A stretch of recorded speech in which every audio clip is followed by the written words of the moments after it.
Pernah lihat burung tinggi, ramping, berdiri anggun di tepi rawa dengan leher panjang kayak huruf S? Itu bukan cuman gaya, itu bangau. Tapi tunggu dulu, jangan buru-buru mikir ini cuma burung kalem yang doyan bengong. Karena di balik tatapannya yang adem, ada sisi gelap yang jarang orang tahu. Bangau itu bukan burung sembarangan. Mereka itu ahli dalam seni, berburu diam-diam. Iya, mereka bisa berdiri mematung kayak patung selama berjam-jam. Nggak gerak sama sekali. Tapi begitu mangsanya lengah, cep, lehernya melesat kayak cambuk dan selesai deh. Ikan, katak, sampai serangga langsung jadi makan siang. Yang bikin heran, bangau itu pemilih banget soal lokasi berburu.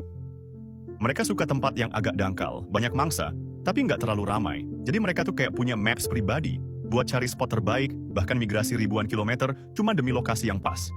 Serius, ada yang terbang sampai dari Eropa ke Afrika. Dan ngomong-ngomong soal migrasi, ini juga nggak sembarangan. Bangau punya gaya terbang super hemat energi. Mereka naik ke udara pakai arus panas, terus melayang kayak pesawat glider. Nggak heran mereka bisa menempuh jarak ribuan kilometer tanpa kehabisan tenaga. Bayangin, manusia aja naik pesawat bisa jet lag. Bangau cuman butuh angin yang pas. Uniknya lagi, bangau itu punya cara ngobrol yang anti-mainstream. Mereka nggak bersuara kayak burung lain. Nggak cuit-cuit, nggak berkotek. Tapi mereka saling komunikasi lewat suara paruh. Iya, mereka bunyiin paruh mereka kayak orang lagi main kastanet. Suaranya keras, ritmis, dan bisa beda-beda tergantung mood atau pesan yang mau disampaikan. Nah, bagian yang paling unik, ritual kawinnya. Ini bukan sekadar cari pasangan terus kawin. Bangau jantan harus pamer atraksi dulu, dari angkat sayap elegan, gerakin kepala ke segala arah, sampai tebar pesona dengan bunyi paruh. Kalau si betina tertarik, baru deh mereka bikin sarang bareng dan jadi couple goals-nya dunia burung. Tapi nggak semua bangau itu ramai. Ada juga spesies yang langka banget, kayak bangau storm dan bangau mahkota merah. Populasinya makin sedikit karena habitatnya terus menyusut. Padahal, mereka punya peran penting buat keseimbangan ekosistem. Bayangin kalau semua katak dan serangga nggak ada yang makan, bisa rusak semua rantai makanan. Bangau juga nggak bisa hidup di sembarang tempat.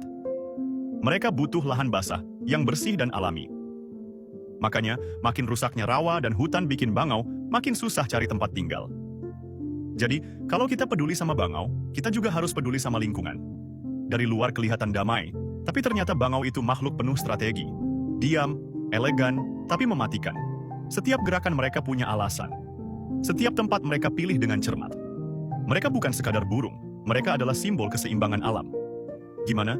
Kamu masih mikir bangau itu membosankan? Kalau kamu suka bahas-bahas dunia hewan yang bikin geleng-geleng kepala kayak gini, jangan lupa like dan follow biar nggak ketinggalan konten keren lainnya seputar alam liar.